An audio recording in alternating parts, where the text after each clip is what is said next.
Hello' guys, কি খবৰ? আশা কৰোঁ সকলো ভালে আছে, ময়ো ভালে আছোঁ। মই কেইদিনমান ব্লগ দিব পৰা নাছিলোঁ। মই অলপ বেমাৰ হোৱাৰ কাৰণে অসুবিধা হৈ আছিলে, সেইটো কাৰণে বনাব পৰা নাছিলোঁ। আজি অলপ কেইদিনমানৰ পৰা আৰাম পালোঁ পাই। আজি নদীত মাছ পৰাৰ কাৰণে গোটেই গাঁৱৰ ৰাইজ আহিছিলে। গোটেই গাঁৱৰ মানুহবিলাকৰ সৈতে গাভৰু নদীত মাছ ধৰিব আহিলোঁ।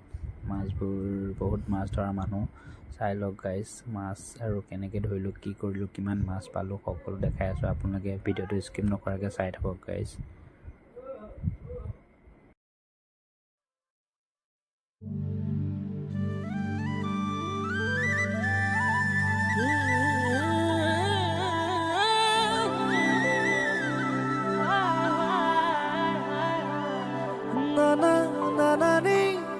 আপোনাৰ চাগে ভোকেই লাগিছে।